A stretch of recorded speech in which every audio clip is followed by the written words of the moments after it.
네, 안녕하세요. 세 번째 시간 시작해 보겠습니다. 이번 강의도 앞부분이 30분이 조금 넘고 1차 시가, 그다음에 2차 시가 45분 정도 돼서 이번 3차 시를 대략 40분, 50분 안에 다 맞춰서 이제 3차 시까지 3주차 강의를 마무리하려고 합니다. 지난 시간에 유해성 평가 단계에서 여러 가지 알아야 할 점들을 배우면서 이제 건강영양 관련 정보를 수집할 때 특히 신경 써야 할 점으로 이제 민감군이 존재하는 것이다 라는 얘기를 했고요. 이제 그 중에서도 좀 가장 많이 중요하게 다뤄야 할 것으로 이제 연령에 대한 민감도였습니다. 그래서 특히 어린이들이 왜 더 노출이 많이 되고 또 독성 영향을 많이 받을 수 있는지도 얘기를 해보았습니다. 또 한 가지 이야기할 것은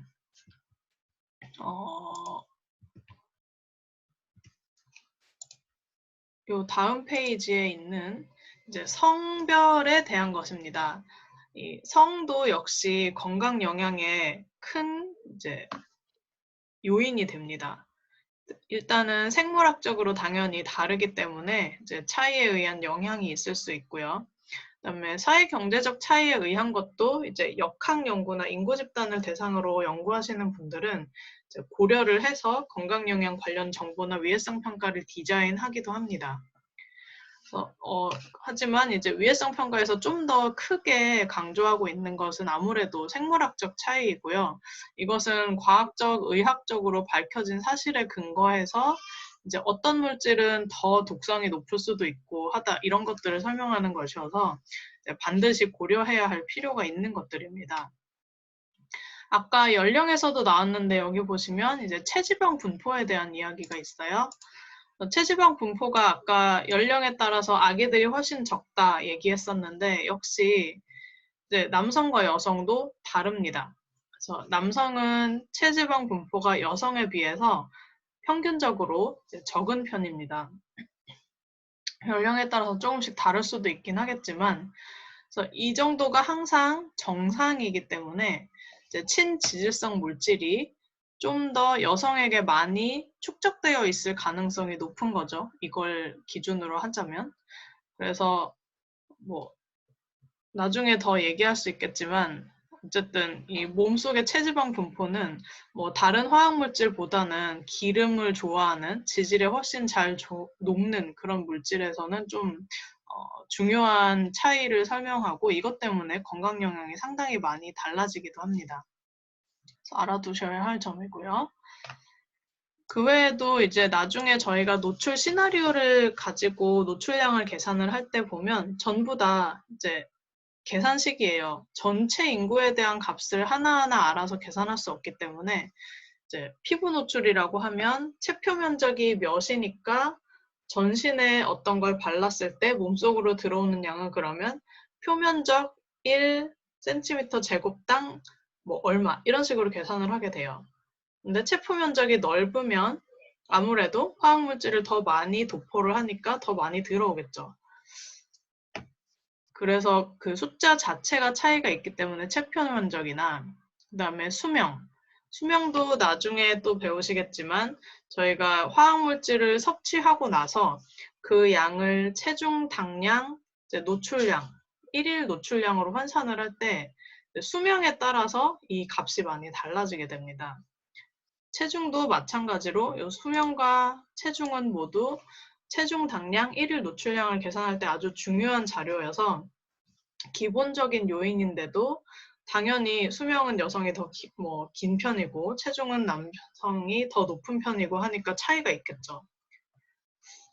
그래서 이 정보에 대해서도 수집을 해두어야 하고요. 그 다음에 또 생물학적으로 사실 이외에도 여러 가지가 있긴 한데 몇 가지 예만 적었습니다. 뭐 이제 갑상선 호르몬 이상과 관련된 질병에 걸리는 비율이 아무래도 여성이 더 많은데 그것도 뭐 위에 있는 체지방 분포나 뭐 이런 요인 차이 때문이 아니라 그냥 이제 갑상선 호르몬의 서큘레이션이나 생성 자체가 남성과 여성의 차이가 있기 때문에 그렇다고 합니다. 특히 이런 화학물질의 대사 아니면 모든 우리 몸에서 생성되는 호르몬의 대사는 이제 몸속에서 효소라는 것이 이제 많은 작용을 해서 일으킵니다. 그런데 이 효소의 양 자체가 이제 성별에 따라서 현저히 다를 수가 있어서 이 부분도 고려를 해볼 필요가 있다는 것입니다. 여기서 보면 이제 female 암컷 렛을 가지고 실험을 해본 결과 이 CYP라는 효소가 있어요. 많은 기관에서 역시 다양한 화학물질 또는 외인성, 내인성 물질의 분해, 대사를 담당하는 것인데 이제 수컷에 비해서 더 적게 발현이 된다고 합니다. 이게 잘 발현이 되면 될수록 너무 많은 것도 좋진 않지만 평균적으로 많은 양을 가지고 있는 경우에 외인성 물질의 처리 효과가 좀 더 좋아지게 됩니다. 또 글루타사이온 또는 글루타치온이라고 부르는데 이것이 컨주게이션해서 몸속에서 활성화되는 비율은 오히려 암컷이 더 높다고 합니다. 이제 기존의 실험 연구에서 가져온 그 단적인 사례인데 다양한 화학물질 몇천 개를 대상으로 이렇게 실험을 해본 결과를 종합해 보았을 때 이제 효소는 더 적고 활성화는 더 잘 되어서 어떤 외인성 화학물질이 들어왔을 때 암컷 렛이 수컷 렛에 비해서 더 민감하게 더 독성 영향을 많이 받더라 하는 얘기입니다.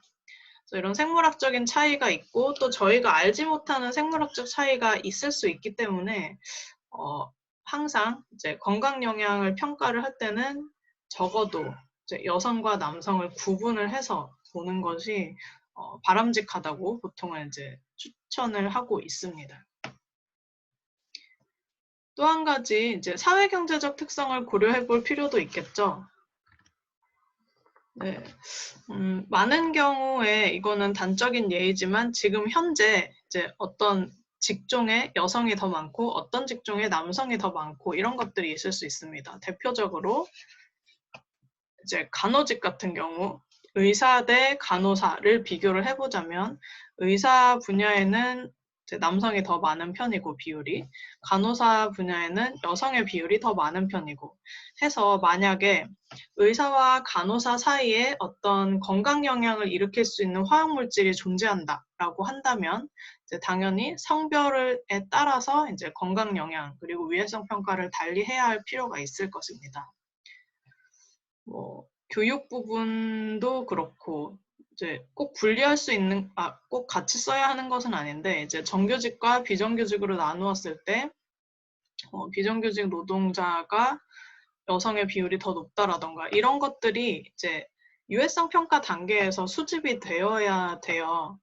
이제 내가 대상으로 하는 환경 유해인자에 주로 노출되는 중요한 대상이 누구인가 라는 것이 파악이 되면 그러면 그 대상자들 중에서 이렇게 노동자들이 있는데 그 노동자들의 주요 직종은 무엇이고 그 직종에 혹시 이제 성별에 따른 비율 차이가 있진 않은가 그래서 이제 여성과 남성을 분리해서 연구를 하거나 꼭 고려를 해서 평가할 필요는 없는가 이런 것들을 이제 미리 알아야 한다는 것입니다.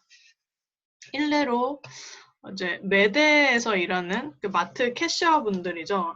그런 분들은 거의 대부분이 여자분들인데 이제 저희가 지금은 많이 쓰진 않지만 제 영수증에 비스페놀 A라는 환경 호르몬 물질이 들어 있습니다. 그래서 매대에서 영수증을 하루 종일 만지시는 분들은 이제 비스페놀 A를 통해 들어오는 몸속의 양이 좀 문제가 될 수 있을 정도로 높아요. 피부를 통해서 들어올 수 있기 때문에. 그래서 그런 경우에는 남성과 여성을 평균 내어서 노출량을 파악하고 또는 건강 영향을 파악할 것이 아니라 이제 매대 노동자들이 대부분이 여성이니까 그 중에서 이제 샘플을 뽑는다면 거의 대부분을 여성으로 구성을 해서 이제 연구를 해볼 수 있을 것입니다. 네, 그런 것도 일단 이런 정보가 파악이 되어야 가능한 것이겠죠. 정보가 없다면 좀 더 보수적으로 안전하게 분리해서 보는 것을 추천해 드립니다. 네, 그럼 이와 같이 제가 연령 그리고 성별에 따라서 민감군이 달라질 수 있다 이런 이야기들을 계속 했는데요. 다시 한번 정리를 해보자면 이제 환경 정의의 관점에서 지금까지 제가 얘기한 것은 생물학적 취약성에 대한 이야기예요. 연령과 성별 이런 것은 어떻게 할 수 없는 사회적으로도 뭐 연령도 나이가 많으면 점점점 바뀌는 것이고 성별도 태어난 것을 사회적으로 바꿀 수 없는 것이고 하기 때문에 이제 생물학적 취약성에 좀 더 방점을 찍어서 제가 강조를 했던 것이고요. 이제 최근에는 위해성 평가를 하는 과학자들 사이에서도 이제 사회 경제적인 취약성을 고려할 필요가 있다라는 것이 점점 강조가 되고 이제 그걸 고려한 어떤 레커멘데이션 아니면 가이드라인 같은 걸 만드는 움직임도 전 세계적으로 되고 있습니다. 우리나라도 시작해서 이제 관련된 연구를 하기 시작했습니다. 여기서도 보시면 이제 아까와 같은 그 성연령 외의 민감성에 대해서 이야기를 해보자면 이제 유전적 민감성을 지닌 집단이 존재할 수가 있습니다. 이거는 꼭 사회경제적인 건 아니지만 어떻게 보면 그 지역에서의 어떤 변이가 일어나서 그 변이가 사람들에게 계속 전달되다 보니까 인구 집단 전체가 유전적으로 민감해지는 경우인데요. 윌슨병에 대한 이형 접합체를 보유한 사람은 이제 구리에 대한 위해성 평가를 한다고 했을 때 구리를 조절하는, 대사시키는 그런 능력이 낮아서 아주 조금 노출되는 일반 사람들이라면 별 문제가 안 되는 노출량에도 간 질환이 쉽게 발생할 수 있는 문제가 생길 수 있습니다.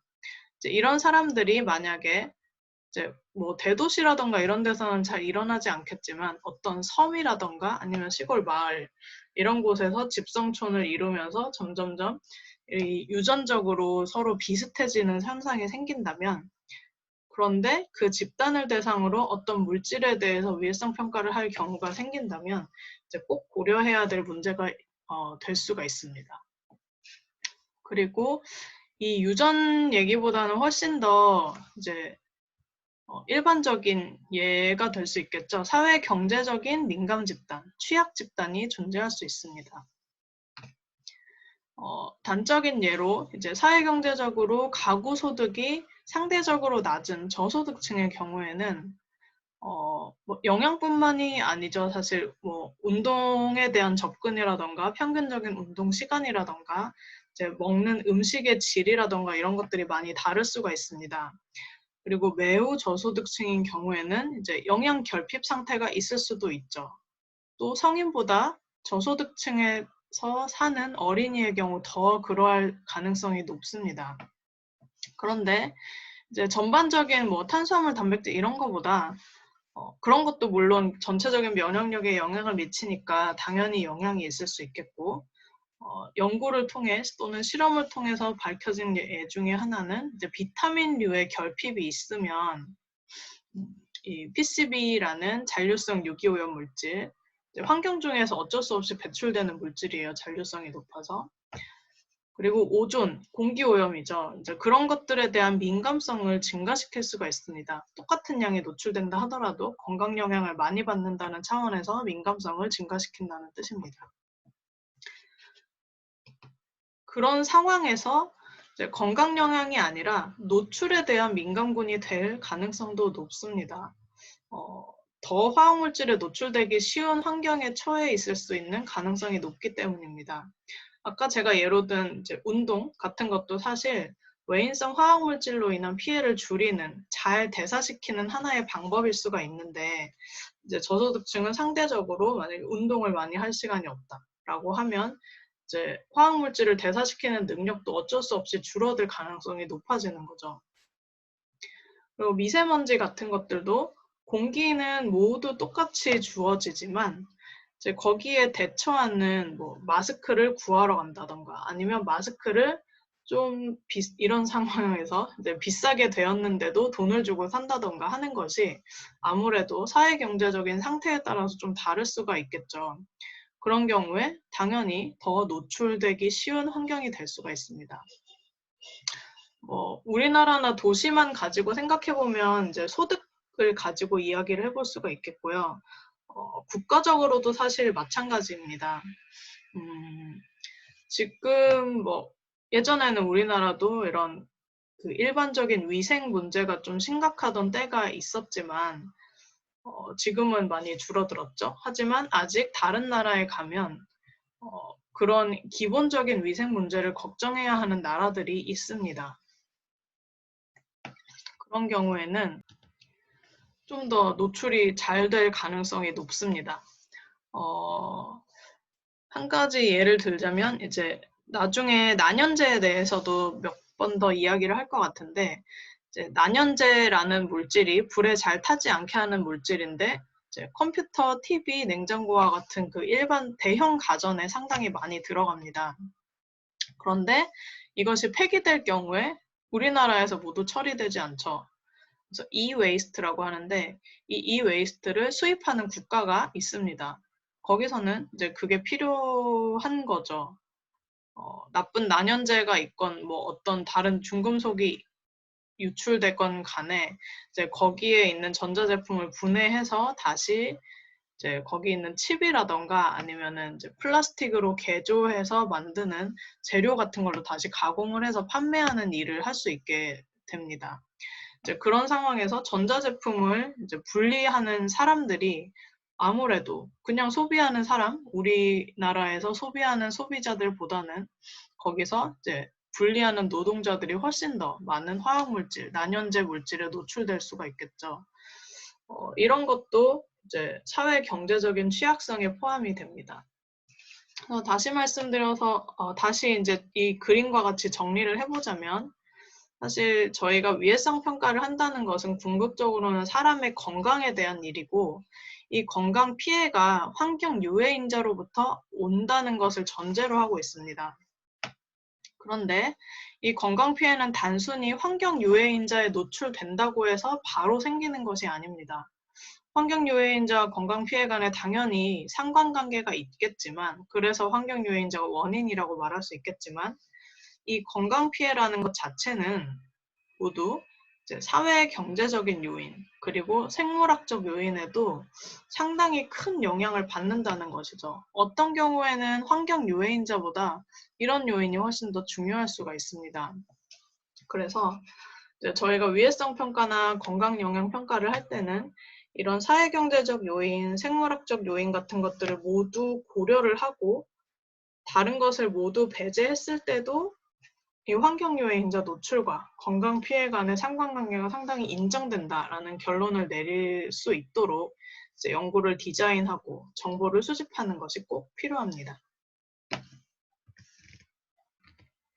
네, 그러면 이제까지는 저희가 유해성 확인을 할 때 환경 유해인자에 대해서 전반적인 정보를 좀 알아야 되는데, 이제 어떤 점에 유의해서 정보 수집을 할 계획도 세우고 할지에 대해서 알아봤고요. 이번에는 이제 유해인자를 대상으로 자료를 수집하는데 어떤 유해인자를 대상으로 할 수 있고, 그다음에 대상으로 되는 유해인자가 정해지면 기본적으로 찾아봐야 할 자료 같은 것들 또는 독성 정보가 어떤 것이 있는지, 물리화학적 특성 같은 것은 어디에서 찾는지, 뭐 이런 것들을 좀 더 살펴보도록 하겠습니다. 우선 위해성 평가 실시 대상 유해인자인지를 확인해보는 것도 필요합니다. 왜냐하면 이제 아무래도 우선 순위에 있는 물질들이 이렇게 환경보건법에 위해성 평가 실시 대상으로 고시가 되어 있기 때문에 정보도 좀 많을 수 있고 이제 시급한 경우도 있습니다. 그런 경우에는 좀 빨리 정보를 찾을 수도 있고 하겠죠.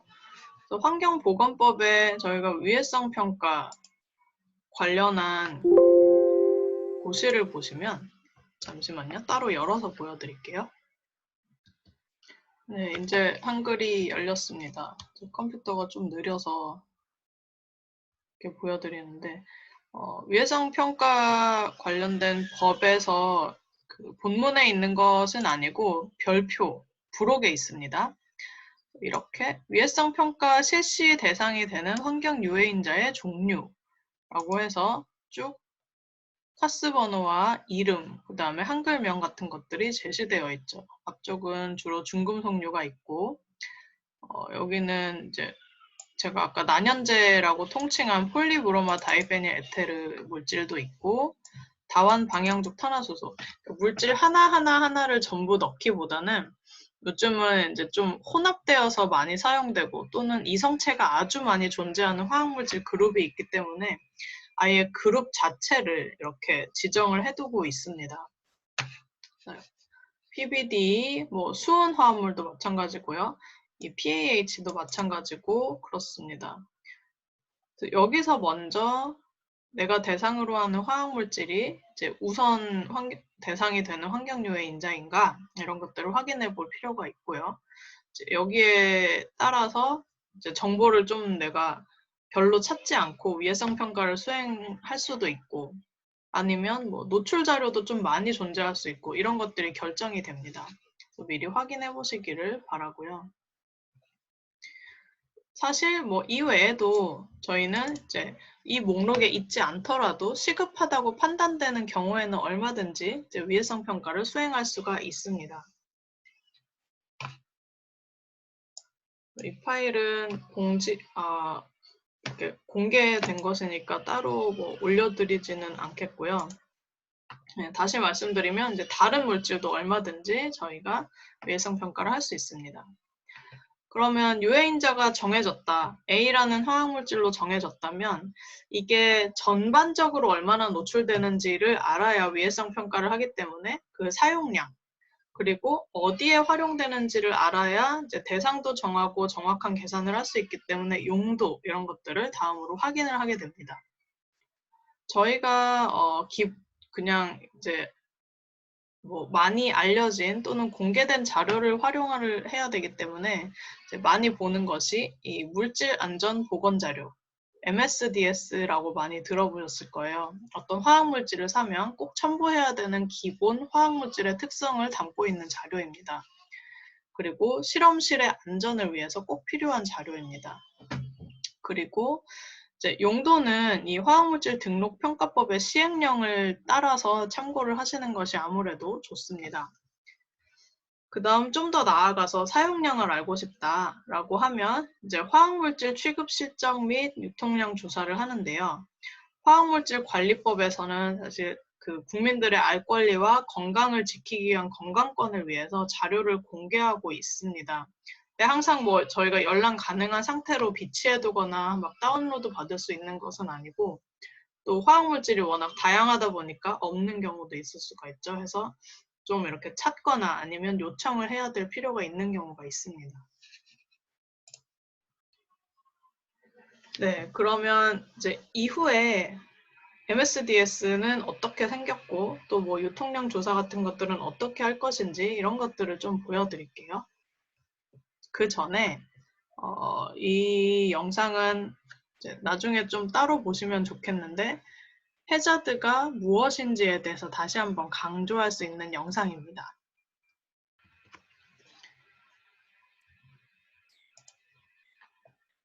네, 이게 자막이 Hazard, risk and safety. 나오는데 기본이 네덜란드어. We all hear these terms on a daily basis. So and so a chemical, physical or a biological agent poses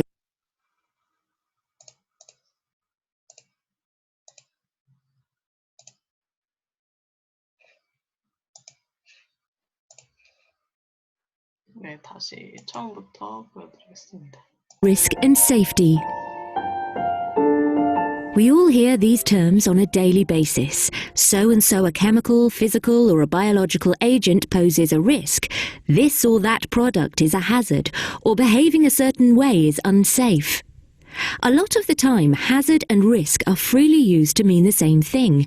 However, they are not. Hazard is the potential to cause harm. Risk, on the other hand, is the likelihood of harm in defined circumstances. But what does this actually mean? Let's look at two examples. First, potassium dichromate. It sounds scary, and it is indeed a hazardous substance that is both toxic and carcinogenic. It is used in some cases to analyse exhaled breath for alcohol. For this purpose, it is sealed in a tube. Therefore, although it is intrinsically a hazardous substance, if used and managed. 네, 방금 보신 내용은 이제 원래 크로메이트 물질이 아주 해저드가 있고 해저드가 확실하고 그다음에 발암성도 있는 물질인데 이제 이게 저희가 알코올 측정하는 그 기계에 들어가는 시약 중에 하나예요. 시약 성분인데 뭐 그렇다고 알코올 측정하는 사람이 여기에 노출되느냐? 그렇지는 않죠. 튜브에 잘 실링이 되어 있고 꼭 필요할 때만 이제 쓸 수 있도록 반응하는 곳에만 이제 들어가 있기 때문에 그것 자체는 사람에게 전혀 노출이 되지 않아서 이제 결국은 리스크를 계산해 보면 아주 조금이거나 없다라고 결론을 내릴 수 있다는 부분이 나옵니다. 네, 그럼 As described, it presents little or no risk to people or the environment. Now, let's look at the opposite case. Flour would not be considered by many to be a hazardous substance. 이번에는 밀가루 However, 이야기가 if a 나옵니다. baker were to be exposed over a period of time to airborne flour, he or she could develop dermatitis, conjunctivitis, rhinitis, and even asthma. So even something that is considered a low hazard can present substantial risk, and vice versa. Risk is always a probability, influenced by the level of exposure. To evaluate the risk, we have to take many factors into consideration. How, where, how much and how long one can be exposed to the hazard are all things to be taken into account. Toxicological research can map the 네, 그래서 앞서 보신 것처럼 이제 크로메이트와 다른 예로 밀가루 이야기가 나오는데 이것 자체는 사실 저희가 아무리 먹어도 괜찮은 독성이 낮은 물질이죠. 하지만 이제 그걸 다루는 베이커들의 경우에는 이제 흡입 노출이 되는 경우 많은 문제가 생길 수가 있습니다. 어떤 경우에는 이제 피부로도 문제가 될 수가 있는데 많은 부분 호흡기계에 자극을 일으켜서 여러 가지 이제 뭐 천식이라던가 호흡기계 질환들을 일으킬 가능성이 굉장히 높습니다. 해서 결국은 저희가 이제 생각해 볼 수 있는 것은 해저드 자체는 리스크가 아니고 해저드가 낮든지 높든지 간에 리스크를 계산하기 위해서는 익스포저의 양과 형태, 기간 이런 것들이 더 중요할 수 있다라는 것이죠. 그게 이제 앞부분까지 나온 이야기입니다. 계속 이어서 보시겠습니다. potentially harmful properties of a product, be it chemical, physical or biological, and it can also set a limit under which exposure will have no effect. Based on this research, a risk can be calculated based on frequency, conditions, and length of exposure. However, some types of risks are hard to quantify, either because of the complexity of a system, like in the case of climate change, or because we still lack some of the tools to measure it, like in the case of nanomaterials. When there is no consensus on the level of risk, policymakers sometimes apply the precautionary principle. When sufficiently established elements suggest that an activity is seriously expected to potentially produce irreversible damage to health or the environment, measures should be taken even if the definite proof or the causal link is not yet formally established with absolute certainty. It is best to err on the side of caution. Nevertheless, the precautionary decisions should remain proportional to the potential but uncertain risk and be re-evaluated when new data become available. Indeed, the proportionality principle is and should be at the base of most legal thinking. Now, how can 네, 그래서 앞부분까지 이야기하는 것은 우리나라 말로는 사전 예방 원칙에 대한 것입니다. 이제 이 영상이 거의 꼭 자막을 전부 이해하지 않고도 그림 정도만 보면 이제 어느 정도 이해할 수가 있어서 저는 수업 때마다 강조하기 위해서 보여드리는 영상인데요. 저는 앞에도 그 사전 예방 원칙에 대해 얘기를 하면서 이것은 결국 리스크를 매니지하는 분야이기 때문에 이제 저희는 이 강의에서 이 부분을 아주 많이 고려하거나 이제 강조할 필요는 없습니다. 저희가 그것을 할 수 있는 위치에 있는 것도 아니고 지금 현재 그것이 현안이 아니기 때문에 그러하지만 어떤 리스크가 있다 또는 없다라고 판단하는 것까지는 위해성 평가의 영역이고 그 이후에 이 위해성 평가에 따라서 리스크를 관리하는 것은 결국은 정책적인 부분이 될 수 있다. 이런 이야기를 하고 있습니다. 그러면 이 부분은 조금만 더 보고 we manage a risk? 마무리하겠습니다. Risk can thus be managed by limiting exposure to a danger and by the adoption of risk reduction measures. Prevention might be a better idea to reduce risk. For example, driving has been made safer by speed limits, the use of seatbelts, bumpers, airbags, driver assistance systems, etc. But what is considered safe? Acceptable safety levels greatly depend on where you are on the planet, culture, socio-economic criteria, and the sector. Similarly, the safety limit adopted for a pesticide like DDT has to be balanced with its importance in safeguarding health or food resources in some regions of the world. For each specific case, an acceptable safety level has to be determined. This is thus not only a technical but also a political decision. Even if the previous steps are logical, what is considered safe has to take into account the perception and acceptance of risk. These tend to be emotional and rational at the same time. For example, flying is commonly considered a greater risk than driving, although all statistics point to the contrary. Moreover, once a perception of risk sets in, it is very hard to change, even if all evidence points to the opposite. For example, fear can be fueled by debatable science and poor or even sensationalist interpretation of a study by the media. A very limited study that indicates that substance A could be harmful to mice and would merit further research quickly turns into a "Substance A kills" headline. Once fear sets in, even if risk is not proven, the precautionary principle is often pulled out of the hat. In a nutshell, risk and perception of risk are not always aligned. This can make political decisions difficult to make. In these cases, it is especially important to base them on facts rather than on opinions. These facts can be gathered from scientific reports published by reference institutions, but these reports are often written in a technical language that is not accessible to anyone but the specialists. Green Facts offers faithful summaries of those reports so that non-specialists can get the information they need to build. 네, 여기까지는 보실 필요는 없을 것 같고, 마지막에 강조한 것은 리스크 그 자체와 리스크에 대한 인식은 분명히 다를 수 있다라는 것입니다. 많은 사례가 존재할 것 같긴 한데, 단적으로 지금 코로나 문제만 하더라도, 이제 코로나 자체가 처음에 알려졌을 때, 그 사망률보다 훨씬 더 과장되어서 사람들에게 공포감을 주었죠. 이제 그런 인식은 한번 사람들에게 오면 쉽사리 바뀌지 않기 때문에, 게다가 이제 그런 인식을 바꾸기 위해서는 사이언티픽한 팩트 같은 것들 가지고 이제 설명도 하고 설득하는 과정이 필요한데, 보통 그런 전문적인 지식, 과학적 팩트라고 하는 것은 일반인들이 이제 쉽게 이해할 수 없는 언어로 구성된 경우가 많다. 해서 이런 쉽게 소통할 수 있는 플랫폼이나 매체가 필요하다, 이런 것들로 마무리를 하고 있습니다. 그 이전 파트에서 좀 더 중요하게 다뤘던 것은 그 세이프 레벨과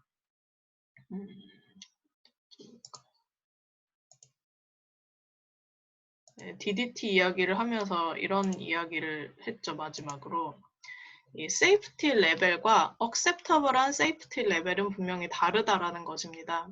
이제 마지막에 저희가 이제 위해성 평가를 다 배우고 위에도 계산을 할 텐데, 그때 설정되는 기준값이라는 것이 있습니다. 근데 이 기준값이라는 것 자체가 상황에 따라서, 처한 국가 또는 집단에 따라서 분명히 달라질 수 있다는 것입니다.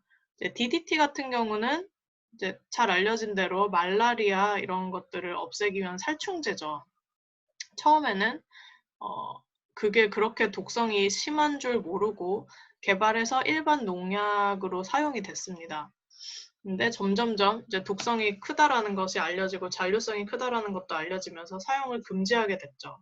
그래서 점점 줄어드는 추세이긴 하지만, 여전히 이제 말라리아가 심각한 국가에서는 그걸 금지해서 말라리아에 걸려서 생기는 리스크가 이제 DDT를 사용해서 건강 영향을 미치는 리스크보다 크기 때문에 사용을 하고 있습니다. 그래서 DDT의 세이프티 레벨은 과학적으로 정할 수 있는 것이고, 이제 억셉터블한 세이프티 레벨은 정치적, 그 다음에 사회적으로 정해야 할 부분이라는 것입니다. 네, 그러면 이런 부분들은 정리 삼아 좀 쉬는 시간 겸 해서 너무 심각하게 공부하시면서 다시 보실 필요는 없고요. 좀 쉬는 시간 겸 해서 보여드렸고, 다시 원래대로 이제 유해성 자료를 어떻게 수집하는지로 가보겠습니다. 이제 앞서서 제가 사용량, 용도 같은 것을 확인하기 위해서 이런저런 자료를 본다고 했는데 그 중에 제일 먼저 말씀드린 것이 이 MSDS입니다. 이제 화학물질을 다루는 제조, 수입, 사용, 운반, 저장을 하는 사업주가 이제 작성을 해야 되는데, 사실 그 대부분 화학물질을 판매하는 벤더 또는 기업에서 미리 이제 작성을 합니다. 그 실험 결과 같은 것도 싣고 정리를 하는데, 이제 그걸 활용해서 이제 유해성, 위험성, 안전 취급, 그리고 실험실에서 이런 것을 사용할 때 이제 응급 조치를 해야 되는 요령에 대해서도 모두 실려 있는 이제 그 화학 제품의 안전한 사용을 위한 설명서라고 보시면 됩니다. 혹시 이제 학부생들 중에서도 실험실에서 뭐 실습을 하시거나 방문해 보신 분들은 보셨을 수도 있지만, 이제 화학물질을 다루는 뭐 알코올 같은 것들은 워낙 광범위하게 쓰니까 조금 덜 한다 치더라도, 뭐 메탄올이라던가 추출을 위해서 사용하는 거, 그 외에 독성 실험을 위해서 따로 구입한 화학물질, 이런 경우에는 전부 이 MSDS가 같이 화학물질과 옵니다. 그러면 이제 그거를 실험실에 잘 보이는 곳에 비치를 해두는 것이 원칙입니다. 그리고 이 MSDS는 꼭 물질을 사야만 볼 수 있는 것이 아니라 사면 무조건 봐야 하기 때문에 오는 것이고, 이 MSDS를 제시하는 안전보건공단에서 공개를 하고 있습니다. 여기 보시는 것은 이제 비스페놀 A를 제가 검색을 해서 다운받았는데 한번 보도록 하겠습니다. 네, 일단은 MSDS를 다운받으러 가보시면 이제 한 페이지짜리 요약 정보를 주는 파일이 하나 있고, 그 다음에 풀 정보를 담고 있는 이제 원 MSDS가 있습니다. 그래서 이것은 요약 정보를 한 장으로 해서 좀 급할 때 빠르게 이제 중요한 것만 우리말로 볼 수 있도록 한 것이고요.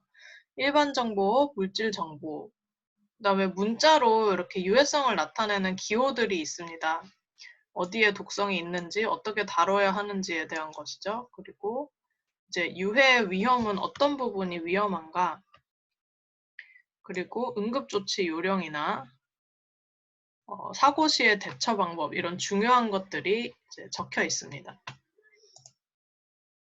이것 말고 이제 싱글 MSDS라고 해서 물질별로 풀 인포메이션이 들어가 있는 MSDS는 이런 식으로 생겼습니다. 네. 좀 더 자세히, 아까는 요약 정보여서 그림으로 알아보기 쉽게 이렇게 딱딱딱 제시를 했다면, 이거에 해당되는 것을 이제 다시 풀어서 더 설명을 해주고 있습니다. 이런 식이어서 여기서 사실 기본적인, 아주 전통적으로 알려진 물리화학적 특성이나 급성 독성 정보, 이런 것들, 어떤 경우에는 만성 독성 정보가 실려 있는 경우도 있습니다. 또 경고 노출은 어떤 독성이 있고, 흡입 노출은 어떤 독성이 있고, 경피 독성은 어떤 독성이 있고, 이런 것들이 다 있어서 다 나중에 위해성 평가를 할 때 필요한 자료들이죠. 그래서 여기서 참고해서 자료를 구하는 방법이 있습니다. 네, 그리고 다음은 대상 유해인자의 사용량과 용도를 확인하는 것인데, 이제 내가 대상으로 하는 유해인자가 이 용도 분류 체계에서 어디에 해당하는지만 확인을 해보면 됩니다. 이렇게 화학물질 등록평가법에는 분류 체계가 상당히 많이 나뉘어져 있는데요. 그 용도에 따른 것이기 때문에 물질이 어디에 쓰이는지만 검색을 해보면 금방 알 수 있는 자료들이기는 합니다. 그래서 이런 식으로 분류되고 있다는 건 참고만 해주시면 될 것 같고요. 총 55가지로 나누어서 제시를 하고 있습니다. 그래서 이런 식으로 용도를 파악하는 이유는 계속 강조했듯이 대체 그러면 어디를 통해서 누가 노출될 수 있는지를 파악하기 위해서입니다. 그래서 대상 유해인자가 노출될 가능성이 높은 환경을 정해볼 수도 있겠고요. 아니면 제품군을 결정해볼 수도 있겠죠. 어떤 경우는 물질이 그 산업 환경에서 훨씬 더 노출 가능성이 높아서 여기에 대해서 평가할 필요성이 있다라는 판단을 내릴 수도 있는 것이고요. 산업 환경에서는 괜찮은데 이걸 사용하는 사람들에게 이제 평가할 필요성이 있겠다라고 하면 제품을 선정해서 평가할 필요가 있습니다. 그리고 이제 제품을 선정한다 하더라도 여러 가지 또 고민해야 될 부분들이 있죠. 추후에 노출 평가할 때 좀 더 자세히 말씀드리겠지만 이제 보통은 제품 중에서도 전부 다 할 수는 없으니까 사용 빈도, 시간, 그리고 접촉 가능성 이런 것들이 높은 순으로 저희가 선정을 하기도 하고 어떤 경우에 이 기업에서 나온 제품은 좀 오염도가 적었는데 이 기업은 좀 많이 오염이 됐다더라라는 정보가 사전에 있으면 이제 그걸 중심으로 선정을 하기도 합니다. 그리고 이제 대상 제품군의 유통 경로 같은 것들을 조사해서 이게 어디에 가서 퍼졌는지 분포를 파악을 한다면 이제 그 대상도 좀 더 명확하게 정할 수 있겠죠. 이런 작업들을 위해서 대상 유해인자의 사용량 그리고 용도 이런 것들을 파악하는 것이 반드시 초창기에 필요합니다. 그리고 사용량을 좀 더 환경중으로 많이 배출되는 양 같은 것을 계산을 하려면 이런 자료를 구해야 할 때도 있습니다. 지금 뭐 자세히 말씀드리지는 않겠지만 이렇게 화학물질관리협회 그리고 화학물질안전원에서는 유해 화학물질에 대한 실적 보고 시스템, 이거는 기업들이 이 협회에 가입을 해서 이제 보고서를 작성해서 제출하는 시스템이고요. 그리고 화학물질에 대한 조사 결과들을 이제 정보 공개할 수 있도록 만들어진 시스템이 있어서 이제 여기에 신청을 하거나 또는 공개된 자료를 활용을 할 수가 있습니다. 그리고 또 유통량 조사를 할 때 저희가 쓰는 것은 이 환경 통계 포털인데 나중에 필요할 때 여기도 들어가 보시면 이런 그 창이 나오고 이 페이지에서 분야별 통계, 환경보건 화학물질, 화학물질 통계조사로 들어가시면 이제 유통량과 주로 관련된 21가지 항목 정보가 제공이 됩니다. 뭐 기간별로 제공이 되기도 하고요. 물질별로 좀 정리가 되어 있는 자료도 있고 또는 그 조사별로 제시된 것도 있어서 이제 다양한 화학물질들의 그 유통량에 대한 조사를 하기에 좀 좋습니다.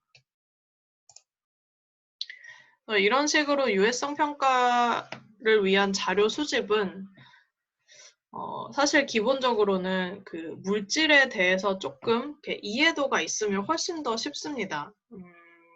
중금속과 같이 유명한 것은 내가 유해인자라고 받으면 금방 나와서 이런 것이 뭐 증기압이라던가 아니면 끓는 점이 중요하지 않다라는 것은 좀 미리 알 수 있죠. 그리고 어떤 경우에는 축적성이 강하니까 이제 생물 농축 부분이나 아니면 2차 독성, 그 먹이사슬로 전달되는 이런 정보를 좀 더 주의해서 찾아야 되겠다라면은 이제 그 자료가 손실되는 것을 좀 더 많이 막을 수가 있어요. 그래서 그냥 이제 사실 있는 자료를 활용하는 작업이라 하더라도 좀 많은 분야의 자료를 찾아야 하기 때문에 기본적인 그 이해 같은 것들이 좀 필요합니다.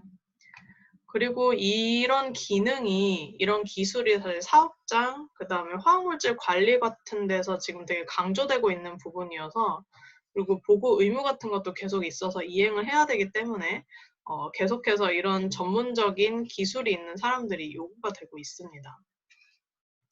또 제가 아래 사례 보시면 이렇게 DB가 구축돼서 환경부에서 계속 쓸 필요성이 있다라는 것이 강조되고 있고 실제로 이제 DB가 구축되고 있기도 하고 아마 향후 10년, 15년간 계속 이제 DB 구축 작업은 계속 될 거예요. 지금도 하고 있지만 그래서 이런 것들을 좀 더 잘 알아두시면 화학적인 정보, 그 다음에 독성에 대한 정보, 또 위해성 평가 전반적인 개념, 건강 영향에 대한 것 이런 것들을 알고 계시면 나중에 이런 곳에서 일을 하실 때, 실무를 하실 때 훨씬 더 도움이 될 거라고 생각합니다.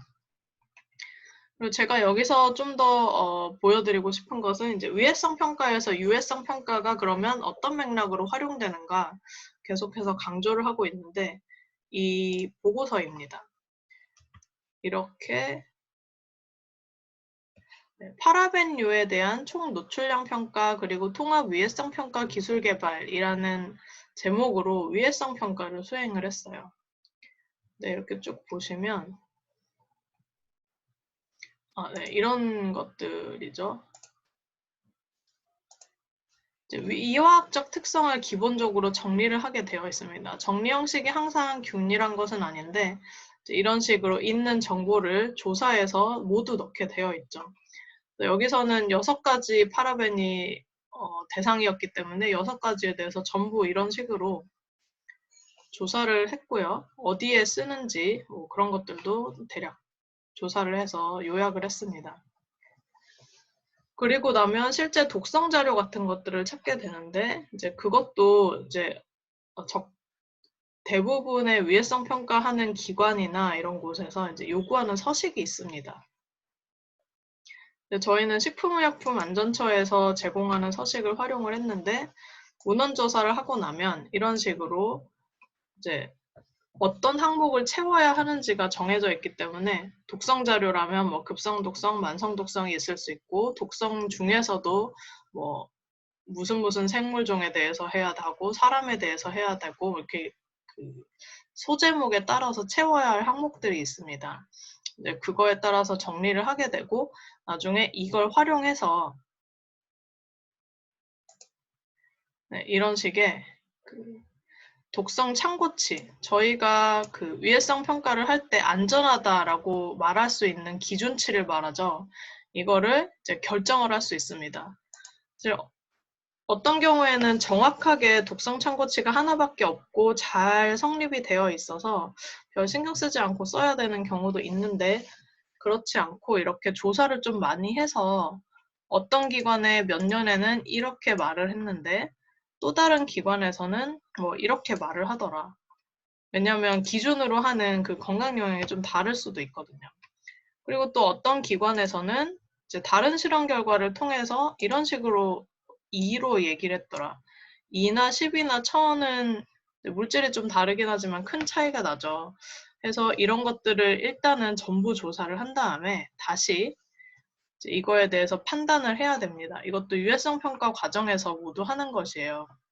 그래서 앞서 나온 서머리 테이블별로 다시 해당 실험 결과가 공인된 실험 기관에서 쓴 값이기는 하지만 어느 정도 신뢰성이 있는지, 지금 우리 연구자들은 이제 여러 가지 컨플릭이 있는 결과들 중에서 어떤 것을 선택할 것인지도 이 유해성 확인을 통해서 결정을 할 수 있도록 정보 수집을 해야 합니다.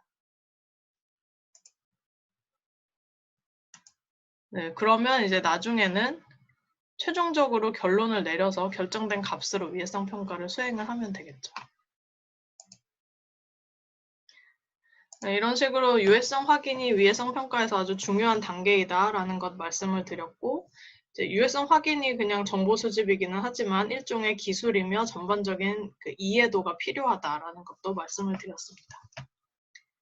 이건 저번 시간에 보여드린 자료인데 이제 조사할 그 항목이 상당히 많기 때문에 많이 이럴 때 좀 많이 보시고 익숙해져 있으면 훨씬 좋을 것 같습니다. 네, 그래서 이제 거의 다 마쳤는데요. 위해성 평가의 1단계, 유해성 확인 부분이 끝났습니다. 여기서 좀 넘어가면 이제 본격적으로 유해성 평가를 위해서 이제 자료를 수집해서 정리하는 작업, 그 다음에 아까 말씀드린 제가 유해성 평가를 유해성 확인이라고 잘못 이야기했네요. 유해성 평가 단계에서 앞서 말씀드린 그 기준치도 정하고 기준치가 여러 개라면 그중에 뭐가 더 옳고 이런 것들을 판단을 하는 과정이 이 유해성 평가 단계입니다. 어쨌든 그 혼돈이 없으셨으면 좋겠고 유해성 확인은 좀 전반적으로 정보를 수집하는 단계, 유해성 평가는 그 정보를 기반으로 기준치를 정하는 단계, 기준치를 정할 만한 그 자료가 좀 부족하다면 뭐 독성 실험을 수행하는 단계 같은 것들을 모두 포함합니다. 다음 시간부터는 여기 2단계에 대해서 배우시게 될 거고요. 오늘은 이제 유해성 확인, 전반적인 정보 수집에 대해서 정보 수집할 때 어떤 것을 좀 유의해야 하는지 이런 것들에 대해서 다뤄보았습니다. 네, 그러면 모두들 3주차 강의도 수고가 많으셨습니다.